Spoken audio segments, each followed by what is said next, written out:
This video is about frequency sources, specifically focusing on oscillators, synthesizers, and voltage-controlled oscillators, or VCOs. We will look at how frequency sources are implemented and used in various applications.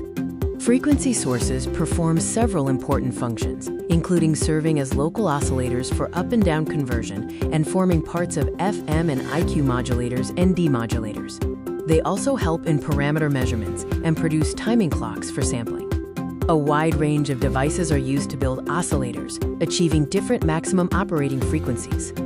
These devices range from triode vacuum tubes, offering 1 GHz, to the gyrotron tube, reaching 300 GHz. An oscillator can be viewed as a feedback loop. According to the Barkhausen stability conditions, for oscillation to occur, the loop gain magnitude must be 1, and the phase angle must be an integer multiple of 360 degrees.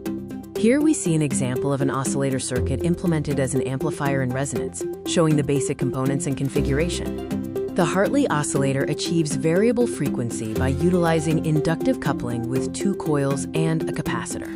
The output is taken from the collector of the transistor and delivered to a load. The Colpitts oscillator is another type of LC oscillator that generates variable frequency using an inductive coil and 2 capacitors. The circuit uses the transistor for amplification and feedback. The Clap oscillator is similar to the Colpitts, but it includes an additional capacitor in series with the inductive coil, resulting in a stable design with high Q and high L/C ratios. Crystal-controlled oscillators use the piezoelectric effect for stability. They are low cost, have high Q values, and are effective up to 300 MHz. These oscillators offer accurate, temperature-stable performance and low phase noise. The Crystal oscillator family includes many variants. These acronyms represent different levels of stability, control, and temperature compensation, from simple crystal oscillators to highly precise rubidium-controlled versions. SAW oscillators, or surface acoustic wave oscillators, are used for frequencies up to 3 GHz. They work by converting electrical signals to acoustic waves on a piezoelectric substrate, offering high-frequency stability. Frequency synthesizers are used to generate a range of frequencies from a single fixed reference frequency. This is typically achieved using direct multiplication with mixers, or indirect multiplication using a phase-locked loop, or PLL. This diagram illustrates a direct analog synthesizer with extended coverage, showing how mixers and filters can be changed to produce a variety of output frequencies from multiple input frequencies. A phase-locked loop, or PLL, is a control system that generates an output signal whose phase is related to the phase of an input signal. It consists of a phase detector, low-pass filter, amplifier, and VCO. In a frequency multiplier configuration using a PLL, a divider in the feedback loop causes the output frequency to be an integer multiple n of the input reference frequency.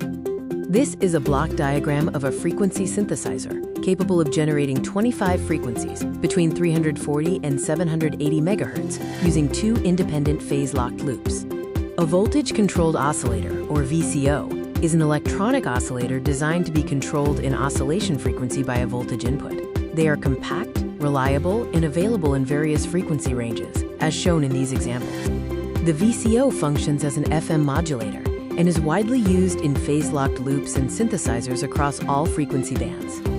Its frequency is controlled by a voltage element, often a varactor diode, as illustrated in the circuit diagram. This chart illustrates the output powers available from different types of semiconductor oscillators, such as bipolar transistors, MESFETs, and IMPATT devices, across a range of output frequencies up to 1,000 GHz. Phase noise is a characteristic of signal sources, representing the short-term frequency instability. This graph shows a typical spectral density of phase noise, illustrating signal purity and stability. In addition to random phase noise, signal sources can exhibit spurs, which are discrete frequency components. This graph illustrates both spurious signals and phase noise in a typical frequency spectrum measurement.